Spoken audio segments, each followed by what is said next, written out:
नमस्कार, हर हर महादेव, जय भोलेनाथ। आपका स्वागत है आपके खुद के YouTube चैनल पर जिसका नाम है चाचा के फैक्ट्स। मैं नितिन हूँ। कहानियाँ सुनाता हूँ, कभी फैक्ट्स, कभी ईश्वर से जुड़े चमत्कार, कभी रोचक पौराणिक कथाएं और कभी तीसरी शक्ति के प्रकोप। कहानी के माध्यम से समझाता बताता हूँ। अगर आपके पास भी कोई ऐसा एक्सपीरियंस है, कोई ऐसा अनुभव है जो हमारे साथ साझा करना चाहते हैं तो मुझे लिख भेजिएगा। फेसबुक, इंस्टा, व्हाट्सएप, कहीं पे भी। बहुत सारे लोगों के सवाल हैं तो उनका जवाब देता हूँ। ये नितिन आप क्यों बांध रहे हो? देखिए, हमारे जो पूजा पाठ होता है उसके अंदर पिता और पितृ के लिए ये एक केशदान होता है, तो वो मैंने किया है। थोड़ा अजीब लगेगा आपको देखने में, इसलिए। अदरवाइज़ मैं तो जैसा हूँ वैसे सामने आ जाता हूँ। मुझे तो पहनना ओढ़ना भी आप ही लोगों ने सिखाया है, वरना बहुत से लोग के मैसेज आते हैं कि जैसा सो के उठा वीडियो बनानी शुरू कर दी क्या। लेकिन हाँ, कभी कभी वक्त रहते अपने आप को देखने का मौका नहीं मिलता, और मैं अब भी अपने आप को देख नहीं पा रहा हूँ क्योंकि इसमें कैमरे में मैं अपने आप को नहीं देख सकता। पीछे जो होगा वो देख सकता है, और अभी फ़िलहाल स्टूडियो में कोई है नहीं। थोड़ा उनका छुट्टी वगैरह चल रहा है तो मुझे ही करना पड़ रहा है। जो आज मैं आपको कहानी बताने वाला हूँ ये ऋषि मार्कंडेय जी की कहानी है। बहुत से लोगों को पता होगा, लेकिन मैंने सोचा क्यों ना मैं भी अपने माध्यम से आप तक लेकर आऊँ, क्योंकि एक सवाल है कि महामृत्युंजय मंत्र क्या करना चाहिए या नहीं करना चाहिए। मैं बहुत सारी वीडियोस देखता हूँ, जब कुछ लिंक्स वगैरह मेरे पास आते हैं तो मैं भी देख लिया करता हूँ। कुछ कन्फ्यूज़न है लोगों के मन में महादेव को लेकर। मैं अपने भोले बाबा के लिए बस ये कह सकता हूँ कि वो सदैव आपके हित में करते हैं। अभी फ़िलहाल चैनल का इंट्रो, फिर उसके बाद आकर शुरू करूँगा। कहीं मत जाइएगा, पूरी कहानी सुनिएगा। हर हर महादेव।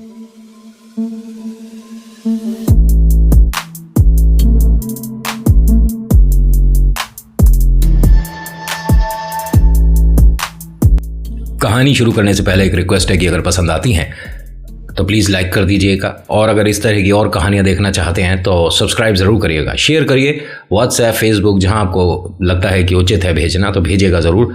आपके इस छोटे से प्रयास से मेरे को बहुत बड़ी मदद मिल जाती है। बाकी अगर पसंद नहीं आती तो आप डिसलाइक भी कर सकते हैं, इट्स अप टू यू। और डिसलाइक करते हैं तो बताइएगा कि क्या चीज़ आपको पसंद नहीं आई कहानी के अंदर। जो आज की कहानी है ये एक ऐसे पिता और ऐसी माता की कहानी है जिनकी ज़िंदगी में ईश्वर ने मतलब एक ऐसा खालीपन छोड़ दिया जिसकी वजह से वो हमेशा उदास और परेशान रहते थे। ईश्वर भक्ति करते थे, महादेव के बहुत बड़े पुजारी, और पूरे दिन सिर्फ और सिर्फ ओम नमः शिवाय। महादेव के अलावा कोई इनकी ज़िंदगी में नहीं। इनको पारिवारिक सुख, मतलब जैसे चाचा, ताऊ, मौसा, शादी ब्याह, ये सब जो है इससे बहुत आगे निकल चुके थे। ये दोनों पति पत्नी बस ईश्वर से एक प्रार्थना यही करते थे कि हमें एक पुत्र या पुत्री, हमें मतलब संतान सुख मिल जाए तो हम अपने जीवन को एक सही दिशा में जाता हुआ देख पाएंगे। पूरे दिन महादेव को याद करने का परिणाम ये हुआ कि महादेव इनसे प्रसन्न हो गए। और भोले बाबा ना, मेरे ख्याल से, शायद मेरे को ऐसा लगता है कि ज्ञान कम है लेकिन फिर भी बता देता हूँ, एकमात्र ऐसे देव हैं, कालों के काल हैं, महाकाल हैं, जो कि बहुत ही साधारण तरीके से प्रसन्न हो जाते हैं।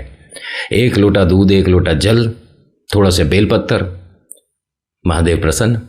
हाँ, सच में मैं ये नहीं कहूँगा कि किसी और ईश्वर की आप कंपैरिजन करो, तुलना करो कि भाई वहाँ तो सोना चांदी और ना जाने क्या क्या अर्पण करना पड़ता है, लेकिन भोले बाबा पर ये नहीं कह रहा मैं बस ये बताना चाहता हूँ कि बहुत जल्दी प्रसन्न होने में एकमात्र महादेव ही हैं। किसी को भी कुछ भी वरदान दे देते हैं, बाद में वो वरदान कभी कभी इन्हें भारी पड़ जाता है।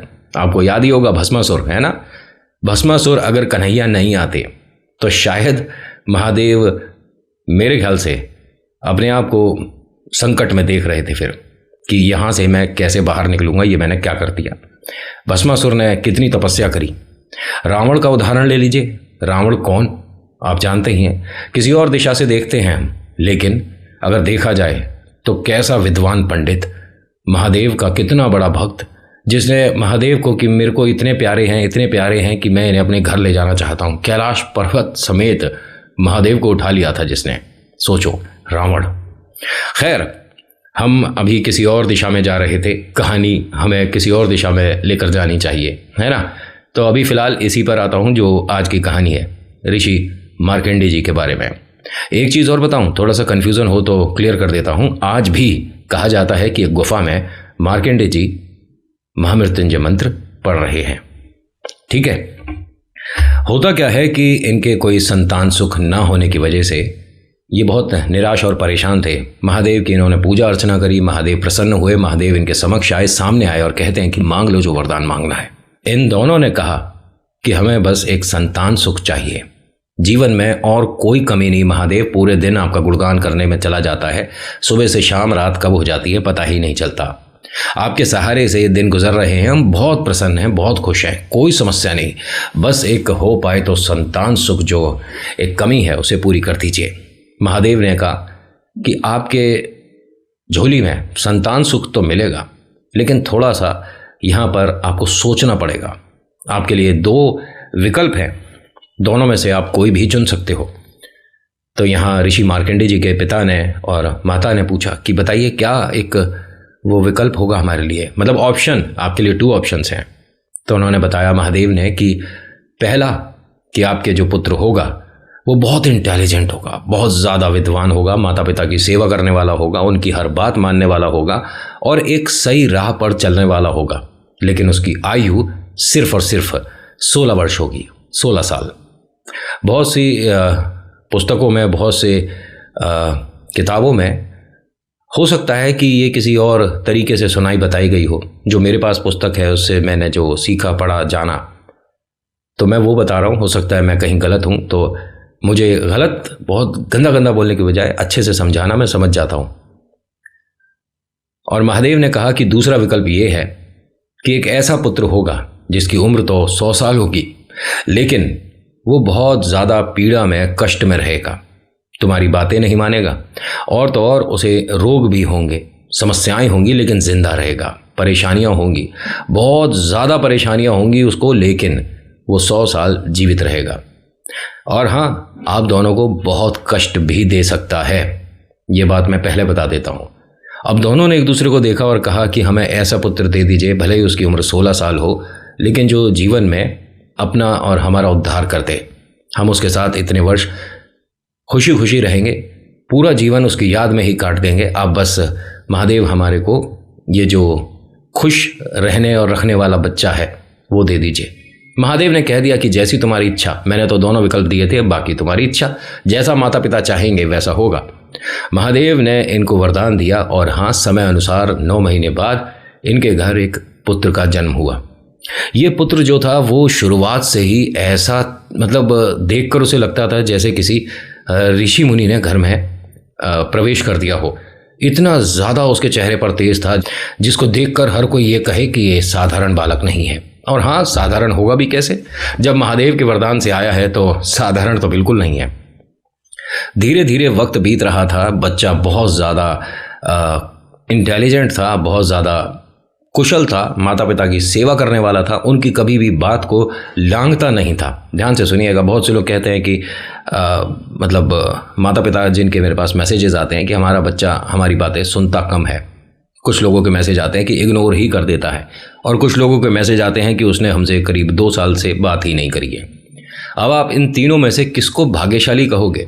मुझे ज़रा मैसेज करके बताइए कि इन तीनों में से कौन सी फैमिली, कौन से माता पिता खुश हैं। सोचना पड़ रहा है ना। ऐसे मेरे पास बहुत मैसेजेस आते हैं, मुझसे वो अपने दिल की बात करते हैं, मुझे बड़ा अच्छा लगता है। मैं इस लायक नहीं कि कुछ राय दे पाऊँ, लेकिन जब किसी का दर्द, किसी की बातें सुनता हूँ तो आंखें तो मेरी भी भर जाती हैं। खैर, यहाँ होता क्या है, धीरे धीरे वक्त बीत रहा था। माता पिता थोड़े चिंतित थे, परेशान थे, इस वजह से नहीं कि ये बच्चा मतलब सीख रहा है, अच्छी चीज़ें सीख रहा है। माता पिता क्यों परेशान होंगे अगर बच्चा कुछ अच्छा सीखता है तो।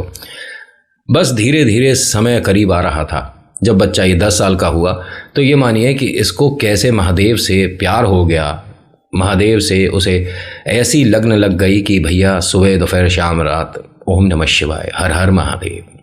और जब आप महादेव को इतना याद करते हैं और महादेव आपके जीवन का सार हैं, सब कुछ हैं, और आपने अपना पूरा जीवन महादेव को दे दिया कि जो होगा भोले बाबा आपकी कृपा से अच्छा ही होगा, मुझे किसी बात की कोई चिंता नहीं, तो महादेव एक चक्र आपके आसपास बना देते हैं। मजाक लग रही होगी बात कि 2023 चल रहा है, we are here right now, science ने तरक्की कर लिया, हटा सावन की घटा। मैं तो ये वाले शब्द भी बोल देता हूँ कभी कभी।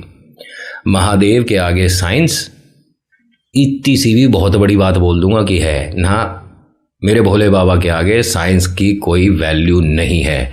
और जितने भी साइंस के स्टूडेंट हैं यहाँ पर मुझे डिसलाइक करके कुछ भी कह सकते हैं कि तू मनगढ़ंत बातें बना रहा है, भगवान नहीं होते। मैं तो मानता हूँ कि होते हैं, आप ना मानो तो मैं कोई नहीं कि आपको प्रूव करूँ कि मेरे भोले बाबा हैं। ठीक है, मत मानो, मत बोलो ओम नमः शिवाय, मत जाओ जल अर्पण करने, मत जाओ आप दूध अर्पण करने, लेकिन हाँ, जो मैं कर रहा हूँ करता रहूँगा। और किसी के कुछ कहने से महादेव की पूजा अर्चना बंद नहीं की जाती है। जय भोलेनाथ। होता क्या है कि बच्चा जैसे जैसे बड़ा होता जा रहा था, महादेव के करीब होता जा रहा था। पूरे दिन में महादेव को जितना माता पिता याद करते थे, उनसे दुगना ये बच्चा याद करता था। पढ़ाई लिखाई भी कर रहा है, माता पिता की सेवा भी कर रहा है, कभी कभी रसोई में भी हाथ बटा रहा है। और मम्मी को, पापा को जिस तरह का एक बच्चा चाहिए कि ज़िंदगी में उनकी बात माने, उनकी परेशानियों को समझे और साथ ही साथ हमारा एक विश्वास बनकर रहे, ऐसा वो बच्चा था। बहुत ज़्यादा अच्छा, बहुत प्यारा, जितनी तारीफ़ करी जाए उतनी कम है। मेरे पास शब्द कभी कभी बहुत कम पड़ जाते हैं ऐसे महान पुरुष, महान विद्वान ऋषि मुनि के बारे में इस्तेमाल करने में। होता क्या है कि जैसे जैसे वक्त बीत रहा था, इनकी चिंताएं बढ़ रही थी। लोग तो जन्मदिन मनाते हैं, है ना, कि आज जन्मदिन है, चलो एक अच्छा दिन है, स्पेशल डे है। लेकिन जब भी इसका जन्मदिन आता था, माता पिता चिंतित और परेशान हो जाते थे। 1 साल और घट गया। बच्चा 15 साल का हो चुका था, इसकी आयु 16 साल बताई है। अब इसका जैसे ही 16वां साल शुरू हुआ तो अब ये महीने गिनने शुरू हो गए। जब 1 महीना बचा तो माता पिता की आंखों में हमेशा आंसू रहते थे। एक दिन इस बच्चे ने, जिसका नाम मार्कंडे था, उसने अपने माता पिता से पूछ ही लिया कि मैं देख रहा हूँ कि आप मेरे से खुश नहीं हो, मेरे से परेशान रहते हो, मुझे देखते हो तो आपकी आंखों में आंसू आ जाता है। मैं इतना बुरा हूँ, मैं इतना गलत हूँ, क्या मैं बाकी बच्चों जैसा अच्छा बच्चा नहीं हूँ? माता पिता ने कहा कि हमें किसी से तेरी तुलना नहीं करनी, लेकिन ज़िंदगी में तुझसे अच्छा कोई नहीं हमें मिला, तू बहुत प्यारा है। उसने कहा जब मैं इतना प्यारा हूँ तो मुझे देखकर आप दोनों रोते क्यों हो? मैंने क्या गलती करी है? उन्होंने कहा बेटा, तूने आज तक, जब से पैदा हुआ है आज तक कोई गलती नहीं करी। तू हर चीज़ में निपुण है, हर चीज़ में संपन्न है, तू बहुत प्यारा है। उसे समझ नहीं आ रहा कि अगर मैं इतना ही प्यारा हूं तो मेरे माता पिता जब भी मुझे देखते हैं रोने लग जाते हैं। इसने महादेव से सवाल करने शुरू कर दिए कि ऐसी क्या बात है, ऐसी क्या परेशानी है जो मुझे देखकर मेरे माता पिता रोते हैं। महादेव ने अभी इंतज़ार किया कि इसके सवाल को जो एक आंसर मिलना चाहिए, जो प्रॉपर जवाब मिलना चाहिए, उसमें अभी थोड़ा वक्त है, इसको जवाब मिलेगा। महादेव हर सवाल का जवाब देते हैं, थोड़ा वक्त आपको उन्हें देना चाहिए। सही वक्त सही जवाब ज़रूर मिलता है। जब सिर्फ 1 हफ्ता रह गया तो ये उसे बहुत लाड़ प्यार करते थे, बहुत दुलार, कि भाई कुछ ही समय रह गया है। ऐसे में कुछ ऋषि मुनि कहीं जा रहे थे, उन्होंने इन्हें देखा, इन्होंने उनके पैर छुए और आशीर्वाद मांगा। तो उन्होंने देखा कि आप बहुत परेशान हो, क्या बात है, क्या चिंता है? आप इतने विद्वान, आपके घर में एक अलग सी अच्छी सी ऊर्जा रहती है, आपके बारे में बहुत सुना है, आपका बेटा बहुत ज़्यादा अच्छा है, प्यारा है, कई वेदों का ज्ञाता है, आप उतने परेशान क्यों दिखते हो? उसने सारी बातें बताई। उन्होंने कहा अगर ऐसा है तो एक काम करिए, इसे आप काशी लेकर जाइए और काशी पहुंचते के साथ ही जो इसके सामने आए उसके सामने दंडवत प्रणाम करे। हमारे यहाँ, मतलब मैं जहाँ से हूँ, वैसे तो अभी फ़िलहाल कहीं और रहते हैं, लेकिन मथुरा से, तो हमारे यहाँ दंडोत होता है, दंडवत प्रणाम होता है हमारे यहाँ। नमस्कार वगैरह नहीं होता। वो तो मैं यहाँ पर वीडियो में बोल देता हूँ नमस्कार, आपका स्वागत, वरना मैं डंडौत बोलने लग जाऊँगा, आपको समझ भी नहीं आएगा कि क्या बोल रहा है। मैं मथुरा से हूँ तो हमारे यहाँ दंडौत बोला जाता है, कि यानी दंडवत प्रणाम। ज़मीन पर लेट कर मैं आपके पैर छूता हूँ, इसे दंडौत बोलते हैं, दंडवत प्रणाम बोलते हैं। तो ये कहा कि काशी पे जैसे ही तुम आओगे हर किसी को दंडवत प्रणाम करना है, और ये जीव जंतु और कोई भी हो, नर हो नारी हो, सामने जो भी आएगा आपको उसके सामने, बच्चे को मतलब दंडवत प्रणाम करना है। और जब जब आप दंडौत करोगे तब तब आपका माथा ज़मीन से लगना चाहिए। इस बच्चे को बोल दिया। उन्होंने कहा अगर ऐसा है तो ठीक है, ऐसा ही करेंगे। अब इस बच्चे को लेकर माता पिता पहुंचते हैं काशी। काशी पहुंचने के बाद जैसे ही काशी की सीमा शुरू होती है, इस बच्चे को जैसा बताया इसने किया। अपने माता पिता की बात पर कभी इसने सवाल नहीं किया, कभी क्यों नहीं पूछा कि ऐसा मुझे करना है, क्यों करना है। आज तो पूछ लेते हैं ना कि माँ ने कहा कि हमें वहाँ जाना है, क्यों जाना है, किस लिए जाना है, क्या वो लोग हमारे आए थे, उनके घर क्या है, शादी है, फंक्शन है, कितनी बड़ी शादी है, कहाँ से हो रही है। अरे भैया, माँ ने कहा है, बात खत्म हो गई ना, उठो और चल दो। जो भी प्रॉब्लम्स है उन्हें आप धीरे धीरे सॉल्व कर सकते हो, लेकिन माता पिता की बात को कभी लांघना नहीं चाहिए। होता क्या है कि जब ये वहाँ पहुँचे और हर किसी के साथ ये दंडवत प्रणाम दंडौत कर रहा था, ये जो इनका प्यारा सा बच्चा है, तो इतना इसने प्रणाम किया है, इतनी बार ज़मीन से माथा लगाया कि यहाँ उसके रेखाएं बन गईं, एक अलग सा गड्ढा हो गया।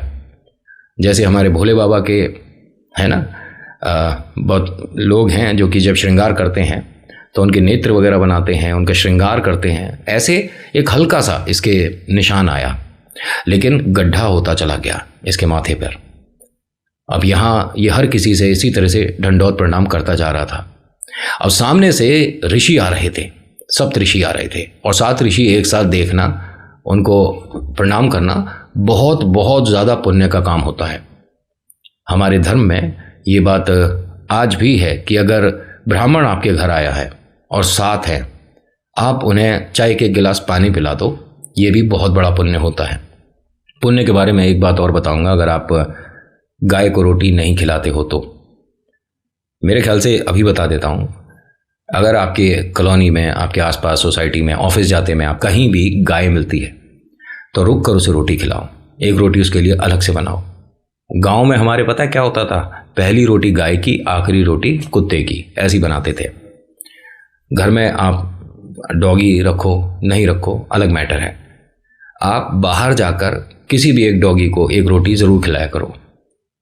मेरी बातें थोड़ी पुराने टाइम की लग रही होंगी कि किस सदी का ये बातें कर रहा है, लेकिन हाँ, जो मेरे तक जितनी नॉलेज आती है मैं आपके साथ शेयर करता हूँ। गाय को रोटी खिलाने का मतलब बहुत बड़ा पुण्य होता है, बहुत सारी समस्याएं आपके घर से वापस हो लेंगी।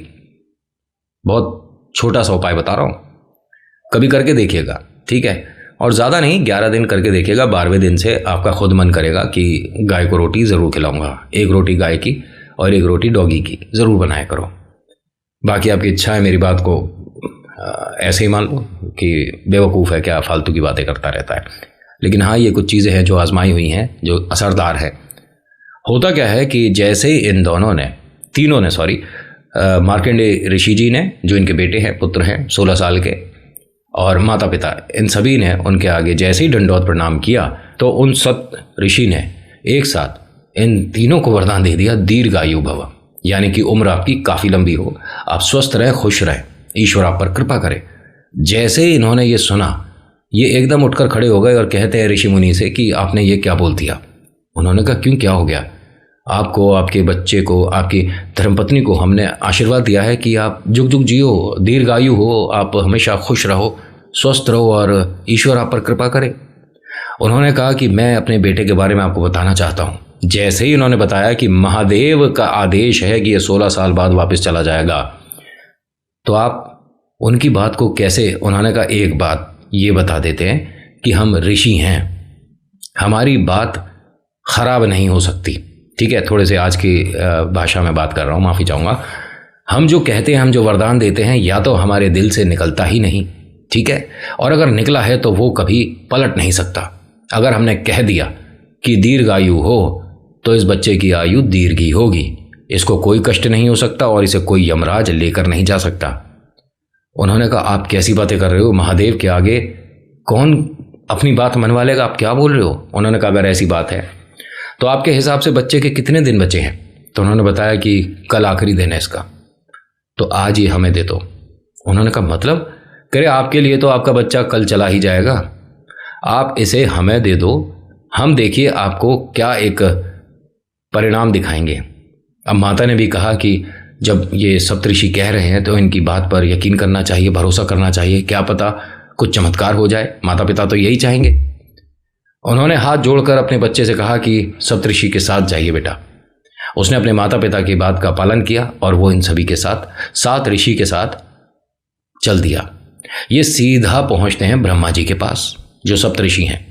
ब्रह्मा जी अपने पूजा में थे और ध्यान कर रहे थे, आंखें बंद थीं, तभी पहुंचते हैं और वहां पर सभी ने कहा, जय गुरुदेव, जय ब्रह्मा जी, ब्रह्मा जी की जय हो। उन्होंने आंखें खोलने से पहले ही कह दिया, जुग जुग जियो, आयुष्मान भव, दीर्घायु हो। अब यहाँ सप्तऋषि ने कहा कि भाई साहब अब बहुत बढ़िया हो गया। ब्रह्मा जी ने पूछा कि मतलब हम समझे नहीं, क्या कह रहे हो आप, क्या बढ़िया हो गया? उन्होंने कहा, ये जो आपने वरदान दिया है, अब हमारे ऊपर जो एक परेशानी थी ना, जो चिंता थी कि हमने ये महादेव की बात को कहीं हम गलत ना ठहरा दें, तो अब आप आ गए इस बात में। उन्होंने कहा, मुझे पूरी बात समझाओ। बच्चे से मिलवाया कि इस बच्चे को मार्कंडे कहते हैं, ये महादेव के एक ऐसे भक्त का बेटा है जिसको महादेव ने ही उनकी झोली में दिया। दूसरा, ये अल्पायु है, बच्चे की उम्र सिर्फ 16 साल। आज इसका लास्ट डे है, आखिरी दिन है, और आपने इसे दीर्घायु कह दिया। अब ब्रह्मा जी को समझ नहीं आया कि ये मैंने क्या कर दिया। अगर ऐसी बात रही तो ये तो चिंता का विषय है, क्योंकि ऐसे में तो सीधा सीधा महादेव की बात को गलत करना हो गया। जब महादेव ने आदेश दिया है कि 16 साल, तो उसके बाद आप 16 साल 2 दिन 1 दिन कैसे कर दोगे? समझ नहीं आ रहा था। अब ये जैसे ही यहां से चल रहे थे, तभी देखते क्या है, दूर से यमराज आ रहे थे। ब्रह्मा जी ने कहा कि आप लोग यमराज से 2 मिनट बात करो और मैं इनको, बच्चे को लेकर सीधा विष्णु जी के पास जाता हूं, क्योंकि विष्णु जी हैं जो कि बहुत बार महादेव की मदद कर चुके हैं। जब भस्मासुर वाला हिसाब किताब हुआ था ना, तब भी विष्णु जी ही थे जिन्होंने हम सबको बचाया। महादेव के लिए वो बीच में आए थे, तो अब विष्णु जी ही हैं जो कुछ करेंगे। तो यहाँ सप्तऋषि देखते हैं यमराज को आते हुए और हाथ जोड़कर कहते हैं कि आप यहाँ कैसे? उन्होंने कहा, मुझे सूचना मिली है कि जिसको मैं लेने पृथ्वी पर गया था वो यहाँ पर है। मैं तो पृथ्वी पर उसे न जाने कहाँ ढूंढ रहा था, मुझे समझ ही नहीं आया कि वो कहाँ है। अब ऐसी मुझे खबर मिली है कि वो आप लोगों के साथ यहाँ पर आया है, तो मैं उसे ढूंढ रहा हूँ। वो बच्चा कहाँ है बताइए? नाम उसका ये है, उसके ग्रह ये है, नक्षत्र ये है, पितृ ये है। उन्होंने कहा, वो बच्चा यही है, लेकिन ब्रह्मा जी के पास है। ब्रह्मा जी के पास? हाँ जी, वो और ब्रह्मा जी अभी विष्णु जी के पास जा रहे हैं, तो ऐसे में आप थोड़ा सा उनसे दूर रहिए। यमराज ने कहा कि मैं समय के अनुसार चलता हूँ, मुझे उस बच्चे को ले जाना ही है, आप सब हट जाइए। अब जैसे ही यमराज जी ने उन सबको हटाया और चल दिए उस बच्चे की तरफ, तो ब्रह्मा जी तेज़ी से विष्णु जी के पास पहुँचे, और ऐसे में ये जो ऋषि जी हैं, जो 7 ऋषि हैं, ये भी तेज़ी से उनके पास पहुँचे। विष्णु जी ध्यान में थे, आंखें बंद थीं। सभी ने जाकर जय करा, जय श्री विष्णु। विष्णु जी ने कहा, दीर्घायु हो, सारे कष्ट दूर हो, कल्याण हो। ब्रह्मा जी मुस्कुराने लगे, हंसने लगे और कहते हैं कि चलो। अब ये बात विष्णु जी पर आ गई। विष्णु जी ने आंखें खोली, देखा कि यहाँ पर तो बहुत सारी भीड़ लग रही है, क्या हुआ? विष्णु जी ने पूछा कि क्या बात है, आप मुस्कुरा भी रहे हैं, चिंतित भी हैं, और ये जो सप्तऋषि हैं इनको पसीने भी आ रहे हैं, क्या बात है? सब कुछ बताया गया। विष्णु जी ने कहा, अरे तुम हर बार बात घुमा फिराकर मेरे तक ले आते हो। महादेव की बात है ना, इसीलिए तुम सब ये खेल खेल रहे हो। अब यमराज धीरे धीरे उनकी तरफ बढ़ रहे थे, तो विष्णु जी ने इशारा करा कि अभी रुको, अभी आप वहीं खड़े रहो, समय है उस बच्चे का, और अगर बात करने लायक बचा है तो हमें बात करने दो। अब यमराज ने कहा कि बात करने लायक भी समय नहीं बचा है, बस अब आप हट जाओ सभी लोग, और उसका समय पूरा हो गया, मुझे जाने दो। उन्होंने कहा, बस इतना समय दे दो कि हम महादेव तक चले जाएं। जब महादेव की बात आती है तो यमराज भी कैसे अपने पैर आगे बढ़ा दें। लेकिन आप महादेव के पास इस बच्चे को क्यों लेकर जा रहे हो? उन्होंने कहा, शुरुआत उन्होंने करी है, अंत भी वही करें तो ज़्यादा बेहतर है। इस बच्चे को झोली में महादेव ने दिया, तो मैं सोच रहा हूँ यमराज कि आपको महादेव ही इस बच्चे को उठाकर आपकी झोली में डाल दें। यमराज ने कहा कि बात तो उचित है, अगर महादेव ने इस बच्चे को उस धरती पर भेजा, तो महादेव ही अगर मेरे को इस बच्चे को समर्पित कर दे तो बहुत बेहतर है। मैं भी एक बहुत बड़े पाप से बच जाऊंगा, क्योंकि ये बच्चा महादेव का एक तरह से कहूँगा कि प्रसाद है। सब लोग चल दिए महादेव के पास। महादेव ध्यान में थे, आंखें बंद थी, वो अपना जाप कर रहे थे। तभी पहुंच गए सभी लोग, हर हर महादेव, हर हर महादेव, जय भोलेनाथ, कालों के काल महाकाल, हर हर महादेव। भोले बाबा ने आंखें खोलने से पहले सभी को कह दिया, दीर्घायु हो, सब खुश रहो, स्वस्थ रहो, मस्त रहो। महादेव ने जैसे ही आंखें खोल कर देखा तो सभी के चेहरे पर एक हल्की सी मुस्कुराहट भी थी। भोले बाबा ने पूछा कि कारण? सभी ने बताया कि भोले बाबा कारण तो बहुत दूर से चल रहा है, लेकिन आपको थोड़ा सा बता देते हैं कि ये ऐसे ऐसे था बच्चा जिसको आपने वरदान स्वरूप दिया था। नाम मार्कंडेय है। महादेव ने कहा जानता हूँ, ये उनका पुत्र है, दोनों को जानता हूँ, मेरे प्यारे अच्छे भक्त हैं, बहुत गुणगान करते हैं, मैं रोज उनसे मिलता हूँ, बात करता हूँ। बताइए, आगे बताइए। आपने इसे अल्पायु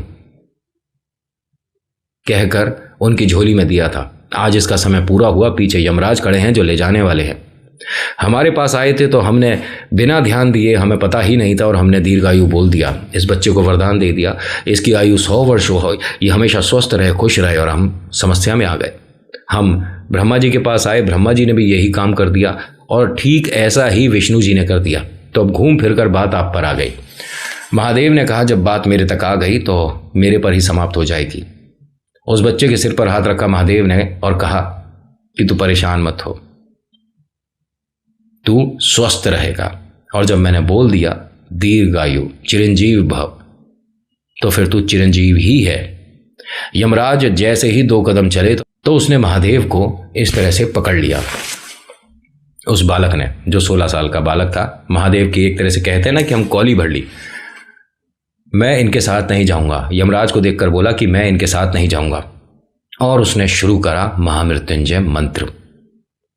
ये मंत्र पहली बार मार्कंडेय जी ने भोले बाबा के लिए पढ़ा, और उसको सुनते के साथ ही महादेव वो प्रसन्न हुए कि सब देख रहे थे। पूरा मतलब ये मानिए कि महादेव का जो घर था वो हर किसी से भर चुका था। जो वहाँ पहुँचा और जिसने वो दृश्य देखा वो ये कहता था कि महादेव को मतलब इतना प्रसन्न पहली बार देख रहे हैं, ऐसा क्या कर रहा है ये बालक, कौन सा मंत्र पढ़ रहा है। तो सब ने उसे मंत्र को ध्यान से सुना। वो पढ़ रहा था महामृत्युंजय। ओम त्र्यंबकम यजामहे सुगंधिम पुष्टिवर्धनम उर्वारुकमिव वंदनान् मृत्युमोक्षमामृतात्। ओम नमः शिवाय। हर हर महादेव। आप यकीन नहीं मानोगे कि यमराज के पैर कांप रहे थे उस बच्चे को हाथ लगाने से, और वो महादेव को छोड़ ही नहीं रहा था। महादेव ने उनसे कहा कि आपको ले जाना तो होगा, समय तो होगा, लेकिन अनुसार हमारे। कहा जाता है कि वो ऋषि मार्कंडेय जी आज भी पृथ्वी पर एक गुफा में महामृत्युंजय मंत्र का जाप कर रहे हैं, आज भी। और अब से अगर अनुमान लगाया जाए तो 4 लाख युग के बाद उनके वो 16 साल पूरे होंगे, यानी कि वो अमर हो चुके हैं। महादेव ने जिस पर हाथ रख दिया उस पर यमराज भी अपनी नजर लगाने से डरते हैं। ये भी कहा जा सकता है कि भोले बाबा हर कष्ट को, हर समस्या को, हर पीड़ा को हर लेते हैं। आप जब हर हर महादेव बोलते हो ना, जब आप मंदिर में होते हो, तो कभी भी कोशिश करिएगा बिना लोगों की परवाह करे लोग क्या सोच रहे हैं, क्या बोल रहे हैं, दोनों हाथों को उठा दिया करो। यहाँ तो वीडियो में कभी कभी पॉसिबल नहीं हो पाती, वरना मैं बहुत कुछ जब भोले बाबा की कहानी सुना रहा होता हूँ ना, तो कुछ मेरा हिसाब अलग हो जाता है, मैं किसी और ही दुनिया में होता हूँ। ठीक है, तो ऐसा नहीं कि मैं गणपति की कहानी सुना रहा हूँ, बाबा श्याम की कहानी सुना रहा हूँ, तो मन से नहीं सुना रहा। सबको मैं अच्छे मन से ही सुनाता हूँ, भले ही लोगों को वो पसंद आए नहीं आए, अलग मैटर है। लेकिन जब भोले बाबा की बात आती है तो मेरा मन कुछ और ही हो जाता है। अपनी भी बात बताऊंगा कभी कि मेरा और भोले बाबा का मेरा क्या कनेक्शन क्या है, ठीक है, बताऊंगा कभी। आज तो खैर नहीं, फिर कभी। और हो सकता है कि जब मैं अपनी बातें डिस्कस करूंगा तो वो वीडियो बहुत लंबी हो जाने वाली है, बहुत से लोग बोर भी हो सकते हैं मेरे से। इसलिए मैं कोशिश करूंगा कि कुछ वीडियोस के बाद अपनी वो जो एक अनुभव है, अपना एक्सपीरियंस आपके साथ शेयर करूं। जब भी आप हर हर महादेव बोले मंदिर में, तो दोनों हाथों को उठा दीजिए सीधा और बोलिएगा फिर हर हर महादेव, हर हर महादेव, हर हर महादेव। और भोले बाबा का ये जयकारा 3 बार लगता है। अगर मैं कहीं भी गलत हूं तो प्लीज़ मुझे मैसेज करिए, बताइए। आप मुझसे ज़्यादा विद्वान हैं, ज़्यादा पढ़े लिखे हैं, आप गुरुओं को जानते हैं, भोले बाबा को आप मेरे से बहुत ज़्यादा बेहतर जानते हैं। मैं हर बात एग्री करता हूँ, मैं कुछ नहीं जानता, मैं तो कभी कभी बहुत सारी मिस्टेक कर देता हूँ, ठीक है। तो प्लीज़ मुझे बताइए। और जो मैंने एक सवाल किया है कि उन तीनों परिवार में से कौन सा परिवार कम दुखी है, बताना मुझे मैसेज करके। उसके बाद से आज तक कहा जाता है कि सर्वश्रेष्ठ मंत्रों में आता है महामृत्युंजय मंत्र। तो आज की कहानी में इतना ही। कैसी लगी बताना ज़रूर। अच्छी लगी तो प्लीज़ लाइक करिए, शेयर करिए, कमेंट में लिखिएगा जय भोलेनाथ, आपका नाम, आपकी जगह, कहाँ से आप ये वीडियो देख रहे हो। So thank you so much for watching. मेरा नाम नितिन है। मुलाकात करूंगा आपसे एक अगली वीडियो में। हर हर महादेव, जय भोलेनाथ। धन्यवाद।